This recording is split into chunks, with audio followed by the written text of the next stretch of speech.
تو صحیح بخاری میں، دیگر کتب حدیث میں، سیرت کی تمام کتابوں کے اندر یہ واقعہ تفصیل کے ساتھ موجود ہے۔ جب حضور کے قلب اطہر پر پہلی وحی کا نزول ہوا تو قرآن ہے، خود قرآن نے کہا کہ اگر یہ پہاڑوں پہ نازل ہوتا تو وہ بھی خشیت الہی سے ریزہ ریزہ ہو جاتے۔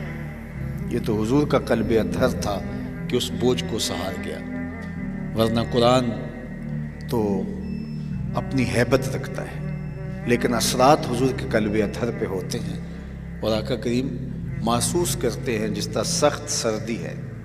تو اسی حالت میں حضور گھر آئے اور ام المومنین حضرت خدیجہ الکبریٰ رضی اللہ تعالیٰ عنہ سے کہا، یا خدیجہ زملونی، مجھے چادر دو، مجھے سردی لگ رہی ہے، مجھے اندیشہ جاں ہے۔ تو انہوں نے اپنی چادر حضور کے کندھوں پہ ڈالتے ہوئے حضور کو تسلی آمیز کلمات کہے۔ وہ حضور کی سیرت کا سرنامہ ہے، وہ 6 چیزیں حضور علیہ السلام کے سامنے انہوں نے رکھی حضور کو تسلی دیتے ہوئے، اور یہی آج کی میری گفتگو کا عنوان ہے۔ اور مجھے اور آپ کو یہ سیکھنا ہے، بالخصوص ہماری نسل کو یہ سیکھنا ہے کہ ہم اپنی زندگی کے لیے یہ واضح راستے اختیار کرنے ہوں گے، اور یہ کوئی غور فکر تدبر کر کے حضور سے کوئی چیز تلاش نہیں کی، بلکہ برجستہ حضور کے بارے میں انہوں نے یہ کلمات کہے۔ بعض اوقات ہمیں کسی کے بارے میں کہا جاتا ہے کہ اس کے بارے میں اپنے تاثرات بیان کیجیے، تو ہم سوچتے ہیں اور پھر کوئی عنوان تیار کرتے ہیں اور اس کے بارے میں کچھ کہتے ہیں۔ تو اس کا مطلب یہ ہے کہ جس شخص کے بارے میں کہا جا رہا ہے اس کی صفات اتنی واضح نہیں ہیں کہ میں برجستہ کہہ سکوں، مجھے کچھ سوچنا پڑے گا۔ لیکن کچھ لوگ ایسے ہوتے ہیں کہ ان کے وصف اتنے نمایاں ہوتے ہیں کہ جب آپ ان کے بارے میں کسی سے کوئی ان کے بارے میں پوچھے تو آپ برجستہ بول دیتے ہیں۔ تو یہ نمایاں خوبیاں ہوتی ہیں۔ تو حضور علیہ السلام کے بارے میں ام المومنین نے برجستہ کہا۔ جب آقا کریم نے کہا کہ مجھے اندیشہ جاں ہے اور مجھے چادر اوڑھا دو، تو انہوں نے تسلی دیتے ہوئے کہا، کلا واللہ لا یخزیک اللہ ابدا انک لتصل الرحم وتحمل الکلا وتکسب المعدوم وتصدق الحدیث وتقری الضیف وتعین علی نوائب الحق۔ انہوں نے کہا کہ آپ کا رب آپ کو کبھی بھی بے آبرو نہیں ہونے دے گا، آپ پریشان نہ ہوئیے، آپ کا رب آپ کو کبھی بھی بے آبرو نہیں ہونے دے گا۔ کیوں؟ انک لتصل الرحم، آپ کا وصف نمایاں یہ ہے کہ آپ صلہ رحمی کرتے ہیں، رشتہ داروں کے ساتھ سلوک اچھا کرتے ہیں۔ جو شخص رشتہ داروں کے ساتھ سلوک اچھا کرے، اللہ اس کو زندگی میں بے آبرو نہیں ہونے دیتا۔ اور میرے اور آپ کے آقا و مولا نے یہ بھی ارشاد فرمایا، جو شخص یہ چاہے کہ اس کے رزق میں اضافہ ہو اور عمر میں برکت ہو، وہ رشتہ داروں کے ساتھ سلوک اچھا کرے۔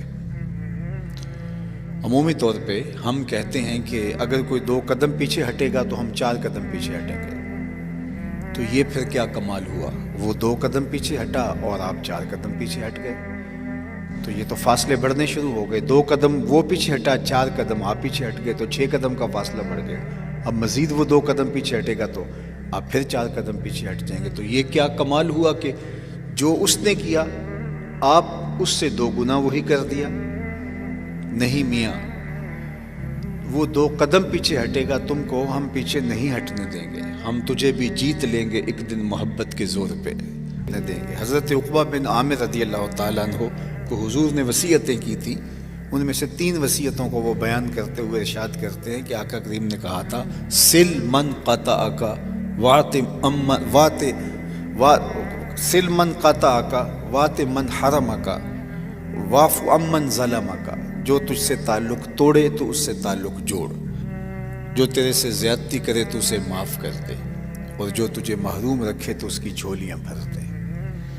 تو جب رویہ یہ ہوگا معاشرت میں کہ ہم بدی کرنے والے کے ساتھ بھی نیکی کرنے کا سوچیں گے، تو پھر معاشرہ صالحیت کی طرف گامزن ہو جائے گا۔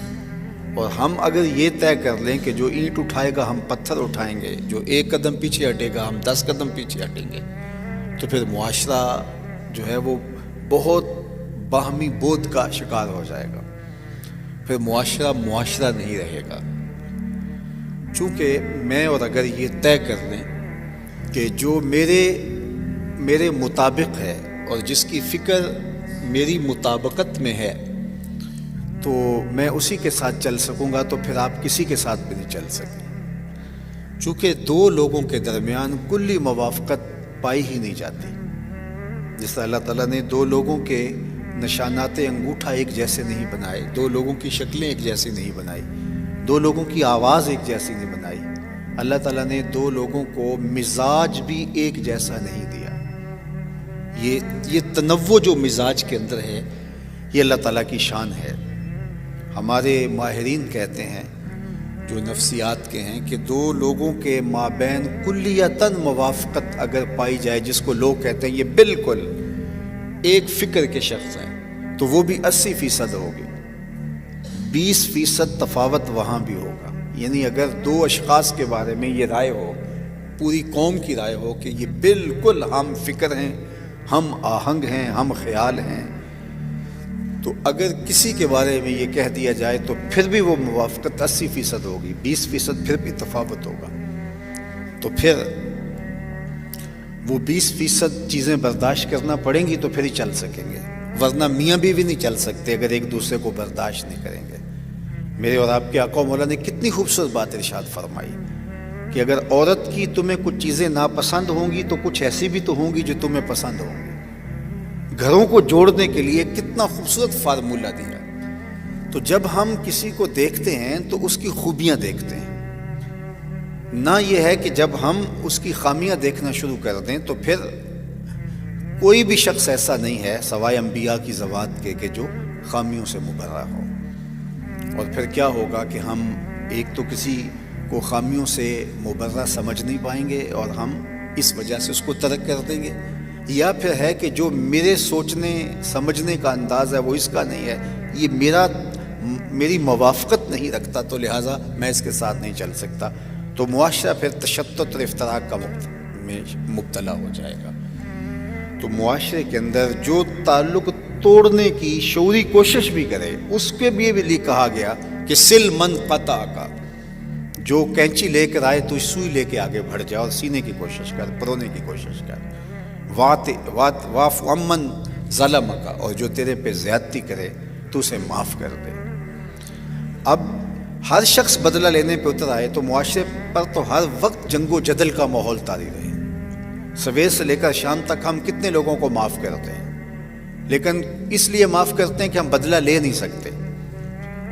لیکن اگر ہم اس لیے معاف کریں کہ ہمارے آقا نے یہ بتایا ہے اور انسانی اعلیٰ اقدار اس بات کی ہمیں تعلیم دیتے ہیں کہ معاف کر دیا جائے، تو پھر اس معاف کرنے سے جو ہمیں اجر ملے گا، اللہ اکبر۔ میرے اور آپ کے آقا مولا نے 3 چیزیں قسم کر کے کہی تھی۔ حضرت ابو کبشہ الانماری رضی اللہ تعالیٰ عنہ کی مرویات سے ہے، حضور نے 3 چیزیں قسم کر کے کہی، ان میں سے ایک چیز ما نقص مال عبد من صدقہ، کہ صدقے سے مال گھٹتا نہیں ہے، اگرچہ آپ کا اکاؤنٹنٹ یہی بتاتا ہے کہ اتنے سے اتنے نکال دو گے تو باقی اتنے بچیں گے، لیکن فرمایا کہ میں یہ قسم کر کے کہتا ہوں کہ صدقے سے مال گھٹتا نہیں۔ دوسری بات کہ جو شخص سوال کرنے لگ جاتا ہے، مانگنے لگ جاتا ہے، اس کی ضرورت پوری نہیں ہوتی، وہ ساری زندگی مانگتا ہی رہتا ہے۔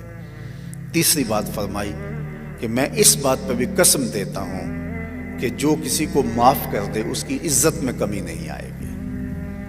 تو ہمیں معاف کرنے کا، لوگوں کو برداشت کرنے کا، اور کوئی دور ہوتا ہے تو اس کو نیڑے کرنے کا سبق اور درس دیا گیا، بالخصوص رشتہ داروں کے ساتھ۔ خون کا رشتہ ہے یا دودھ کا رشتہ ہے، ان کے ساتھ ہمیں جو ہے وہ قربت اختیار کرنے کی تلقین کی گئی ہے، چونکہ انسان کو حقیقی مسرت ان رشتوں کے پاس ملتی ہے۔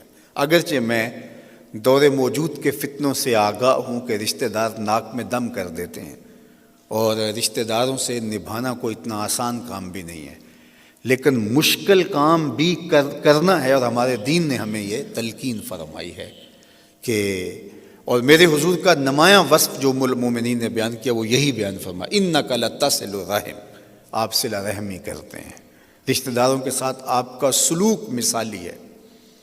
اور مکے والوں نے جو کچھ حضور کے ساتھ کیا تھا وہ کس سے مخفی ہے؟ راستے میں گڑھے کھودے، کانٹے بچھائے، اوجریاں پھینکیں، کوڑے ڈالے، کیا کچھ نہیں ہوا۔ لیکن آقا کریم جب مکے کو دوبارہ تشریف لائے فاتح بن کے، 10,000 کا لشکر حضور علیہ السلام کے ساتھ تھا، تو ان کا خیال تھا کہ آج تو گردنیں کٹ جائیں گی۔